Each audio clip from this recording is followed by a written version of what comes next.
우리가 마태복음 7장 12절의 말씀으로 은혜를 나누고자 하는데, 지난 주일 이제 우리 아버지 목사님께서 전해주신 말씀이에요. 황금률은 배려다 하는 제목의 주일 예배 말씀을 전해주셨는데,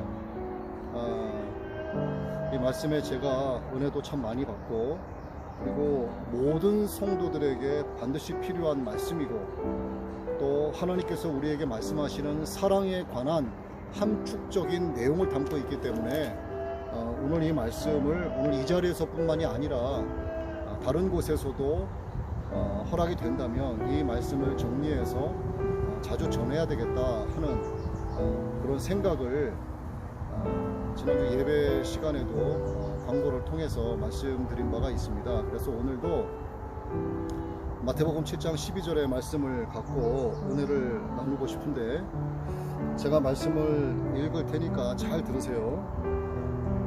그러므로 무엇이든지 남에게 대접을 받고자 하는 대로 너희도 남을 대접하라.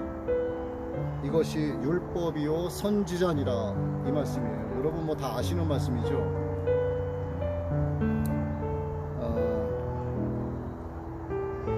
성경의 메시지가 크게 두 가지로 나누어져요. 하나는 복음은 곧 예수 그리스도. 복음의 핵심은 무엇인가? 하나님의 은혜로 하나님의 아들 예수님을 이 땅에 보내주셔서 우리의 죄를 대신해서 십자가에 못 박혀 죽게 하시고 죽은 자 가운데서 사흘 만에 살아나게 하신 우리를 향하신 하나님의 사랑의 확증, 이것이 바로 복음이란 말이에요. 그럼 하나님의 사랑의 확증을 무엇으로 명제로 삼을 수 있는가? 바로 요한복음 3장 16절이에요. 하나님의 세상을 이처럼 사랑하사, 그 이처럼 사랑한 것이 무엇인가?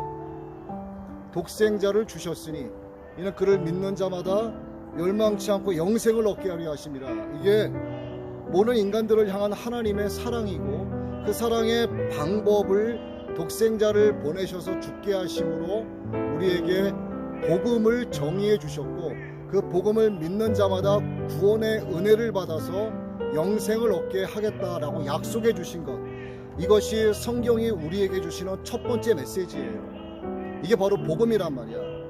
이것은 특징을 갖고 있는데 우리가 능동적으로 해서 받을 수 있는 게 아니에요. 절대로. 내가 능동적으로 구원을 받겠다라고 노력을 해서 구원을 받을 수 있다? 이거는 우상숭배자들이 할 수 있는 이야기야. 불교에서 벽면 수양을 함으로써 내가 벽을 바라보고 앉아서 6개월이고 1년이고 앉아서 동굴 속에 들어가 앉아서 내가 이 정도 수행을 하면 이 정도 내가 선행을 했으니 구원받겠다. 자기의 행위로 인해서 내가 선한 일을 많이 하고 착한 일을 많이 했으니까 내 선이 쌓이고 쌓여서 구원받을 수 있겠다. 자기의 노력, 사람의 노력으로 받을 수 있는 구원이 아니란 얘기예요. 하나님의 은혜의 구원은 우리는 수동적일 수밖에 없다 이 말이야. 하나님의 전적인 사랑과 은혜가 아니면 우리 구원 받을 수가 없어. 그래서 성경이 전체적으로 주는 복음의 메시지의 첫 번째 특징이 우리는 수동적일 수밖에 없다. 그래서 우리가 뭐라고 이야기합니까? 값없이 얻은 하나님의 은혜, 이렇게 얘기하잖아요. 우리가 값을 치른 적이 있어요? 우리가 하나님께 집 팔아서 한 5억 10억 드렸나? 아니잖아요. 값없이 얻을 수밖에 없는 은혜란 말이야. 이게 복음의 첫 번째 특징이에요. 그 다음에 성경이 우리에게 주시는 또 한 가지의 큰 가닥의 메시지가 하나가 있는데, 그건 바로 뭐냐 하면 복음을 믿는 자들이 어떻게 살아가야 하는가에 대한 거예요. 자, 복음은 우리 입장에서는 수동적일 수밖에 없다고 말씀드렸죠. 하나님의 은혜로 우리가 구원받을 수밖에 없는 입장이란 말이야. 그러나 우리가 그 은혜를 바라고 믿고 기대하고, 그래서 하나님을 찬양하고 우리가 복음을 곧 예수 그리스도를 나의 구세주로 믿고 살아간다. 그러면 믿는 자로서 마땅히 행해야 될 것이 있다. 그것이 무엇인가? 믿는 자라면 믿는 자로서 행해야 될 마땅한 언어와 행실이 있다는 얘기예요. 이것은 수동적으로 가능할까요? 능동적으로 가능할까요? 이건 능동적인 거야. 이거의 특징은 능동적인 거예요. 다시 한번 정리해 볼까요? 값없이 얻은 하나님의 은혜는 우리는 수동적일 수밖에 없어요. 하나님이 주시는 은혜이기 때문에 우리는 받는 거야. 이거를 거부하면 하나님을 마음에 두기 싫어하는 자들이에요. 그럼 어떻게 돼? 그들의 결과는 뻔한 거지. 그러나 이거를 받아들이고 믿고 의지하는 자는 어떻게 된다? 그 복음이 주는 메시지의 핵심 내용대로 살아가야 되는 거야. 이것은 우리가 값없이 얻은 은혜를 수동적으로 받았지만 받은 이상 능동적으로 행하면서 살아가야 된다. 복음대로 살아가야 된다. 수동적으로 받은 하나님의 은혜, 그렇지만 그 은혜를 따라 살아갈 땐 능동적으로 순종해야 된다. 어떻게 능동적인 사람이 되겠는가? 예수님께서 정답을 가르쳐 주셨어요.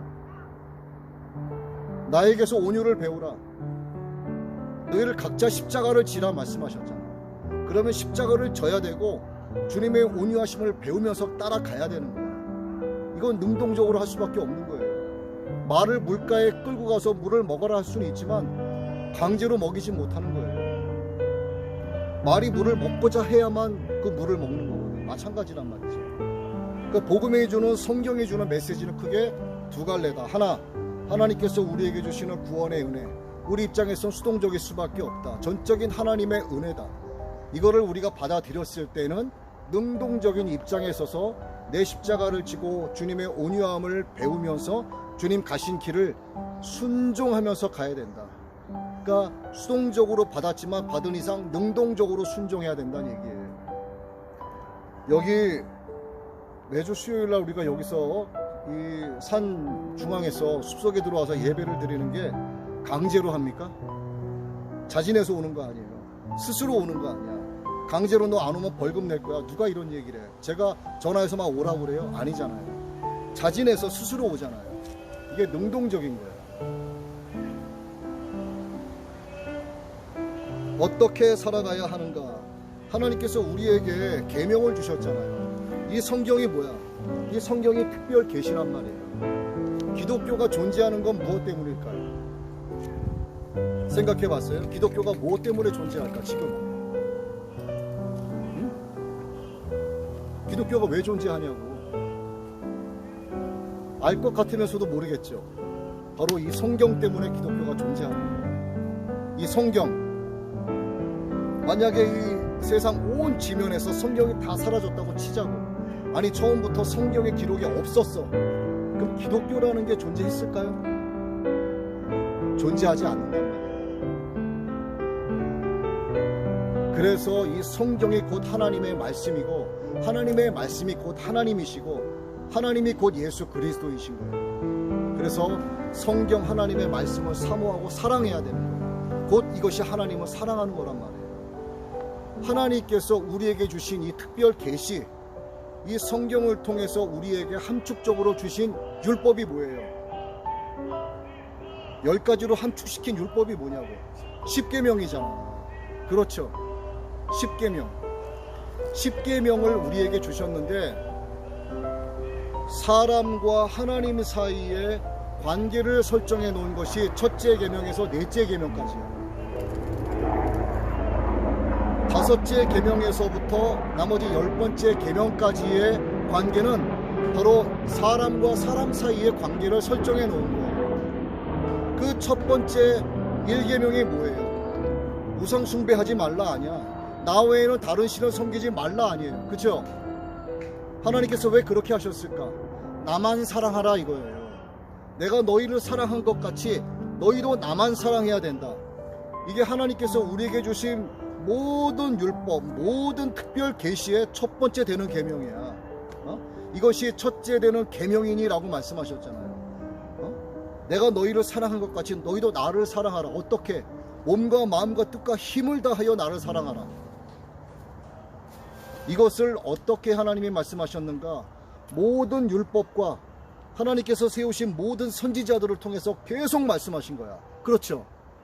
이것을 함축적으로 하나의 구절로 설정해 놓은 것이 바로 오늘 본문 말씀이에요.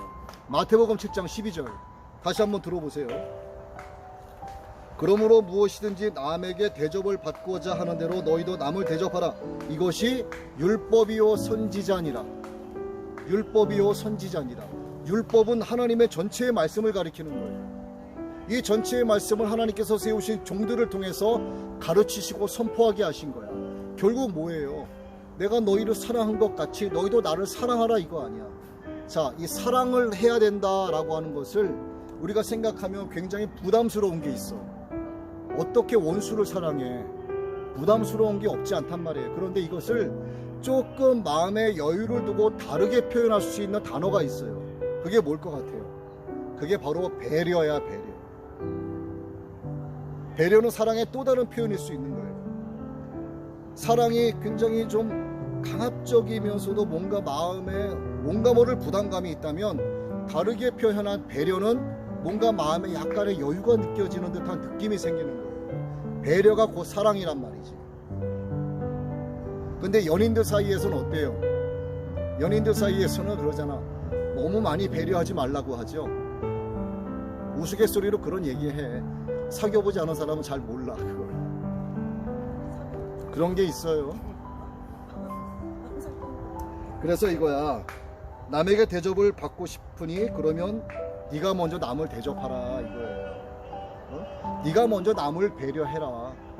그러면 남도 너를 배려할 것이다. 이게 사랑이란 말이야. 그런데 이 말씀대로 살기가 정말 어렵죠. 그래서 황금률이란 말 들어봤죠? 황금률이 뭐예요? 황금은 일단 인간 세상에서 최고로 치는 게 뭐야? 재물 아니에요. 황금 아니야. 대명사로 나타나는 게 황금이잖아. 그렇죠? 률은 뭐예요?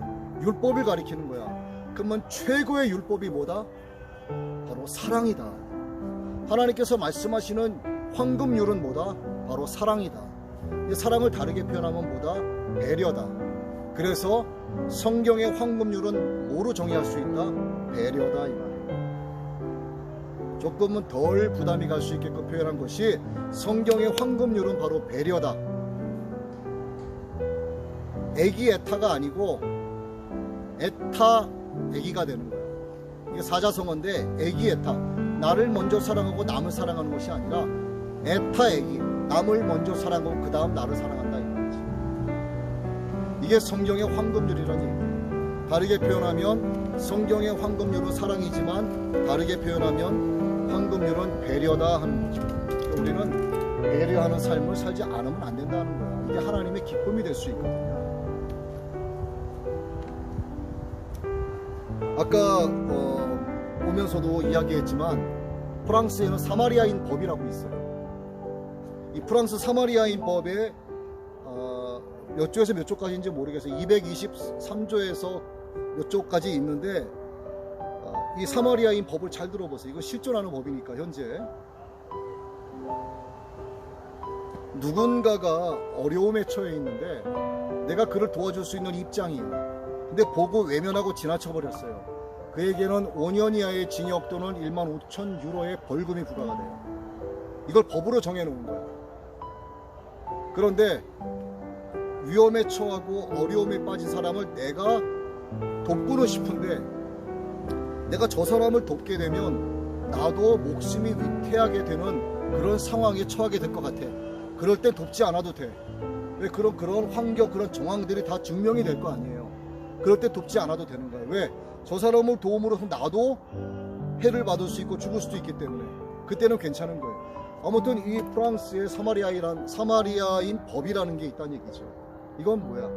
법으로도 정해놓은 거야. 남을 도우란 얘기예요. 지나치지 말란 얘기지.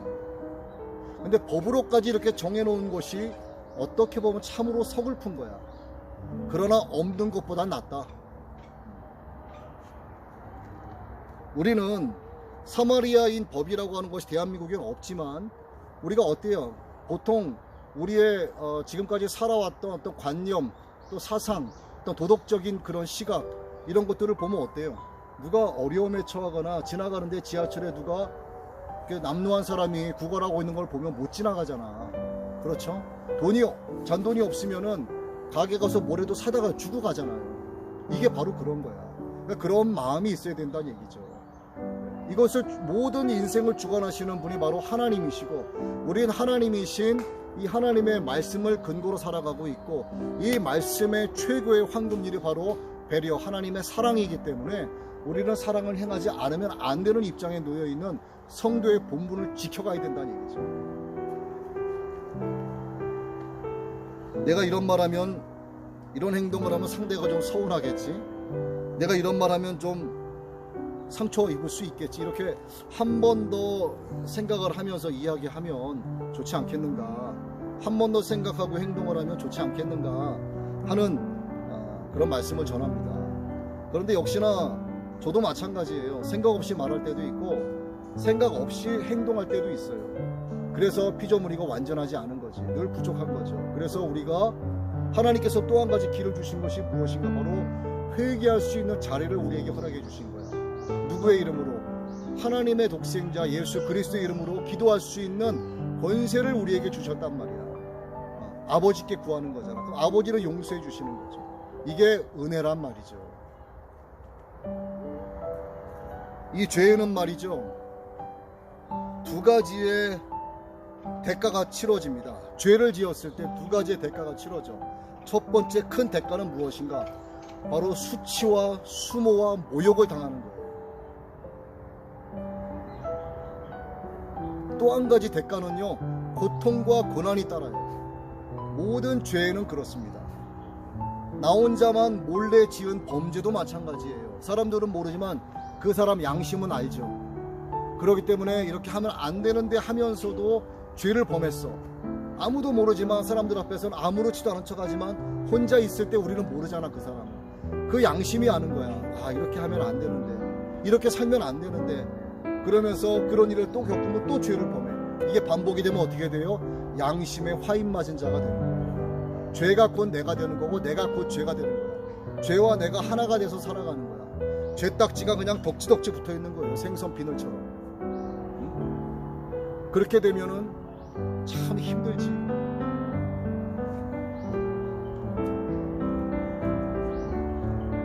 우리가 예수님에 관한 영화를 봐서 알고 있죠. 예수님께서 십자가에 못 박혀 매달리셨을 때 전신 노출이 아니었고 가려질 부분은 가려져 있잖아요. 영화에도 그렇고 어떤 상화 그림에도 그렇고. 그런데 실제는 안 그랬단 말이에요. 가려진 곳이 아무것도 없었어요. 거기에 누가 와 있었을까? 십자가 밑에 어머니도 와 있었고, 예수님을 추종하던 많은 여인들도 와 있었어요. 제자들도 다 와 있었어. 수많은 군중들이 예수님을 조롱하고 핍박하고 온갖 수모와 수치를 다 당하셨어요. 예수님께서 33살의 젊은 예수님이 수많은 사람들이 있는 가운데 십자가에 못 박혀서 전신 나체로 이러고 있었단 말이야. 이것만큼 세상에 큰 수모가 있을까요? 없을까요? 또 있을까? 벌거벗겨진 상태로 군중들 앞에 서 있는 거, 벌거벗겨진 상태로 군중들 앞에 서 있는 것만큼 수치가 있을까요? 없을까요? 있으면 한번 얘기해봐. 없죠? 예수님께서 그런 수치를 당하셨단 말이야. 그리고 십자가에 고난당한 고통을 당하셨어요. 모든 죄에는 수치와 고난이 따른다는 거야. 두 가지가. 그러면 예수님이 왜 수치를 당하시고 고난을 당하셨을까? 우리가 그렇단 얘기야. 우리가. 여러분이 수치를 당하고 온갖 모욕을 당해야 마땅할 인간들이야. 나도 마찬가지예요. 그리고 그 죄에 따른 죽음에 이르는 고통을 받아야 될 인간들이야. 나도 마찬가지예요. 그래서 예수님께서 우리를 대신해서 대속의 십자가를 지신 거예요. 온갖 수치와 수모 내가 당할 거 다 당하시고, 온갖 고통과 고난을 내가 당할 거 다 당하신 거야. 그리고 십자가에서 못 박혀 죽으셨어요. 그 많은 사람들이 보는 가운데에서. 예수님께서 십자가에서 못 내려오셨을 것 같아? 12령이나 더 되는 군사를 이끌어다가 다 불살로 없앨 수도 있어요. 예수님은 하나님의 아버지에 절적으로 순종해서 우리의 구세주가 되셨잖아. 부활하심으로 인하여. 우리가 그렇게 됐어야 되는데, 이게 바로 하나님의 사랑이죠. 우리가 그러한 것처럼 남에게 그러한 배려를 하면서 살아가야 된다. 이게 바로 성경의 황금률이다 하는 것이 오늘 우리에게 주시는 마태복음 7장 12절의 핵심 메시지란 얘기죠. 여러분 잊지 마세요. 하나님의 사랑은 우리가 수동적으로 받을 수밖에 없어요. 구원의 은혜가 그래요. 그러나 그 은혜를 믿고 바라고 예수님을 찬양하는 믿음의 사람들은 그걸 받은 이상 능동적으로 순종하는 입장에 서야 된다. 그것이 바로 황금률을 따라가는 삶이란 얘기지. 배려하는 삶, 하나님을 사랑한 것처럼 이웃을 사랑하는 그런 성도의 삶을 살아가야 된다. 이것이 오늘 우리에게 주시는 마태복음 7장 12절의 말씀이다 하는 것을 여러분 꼭 기억하시기를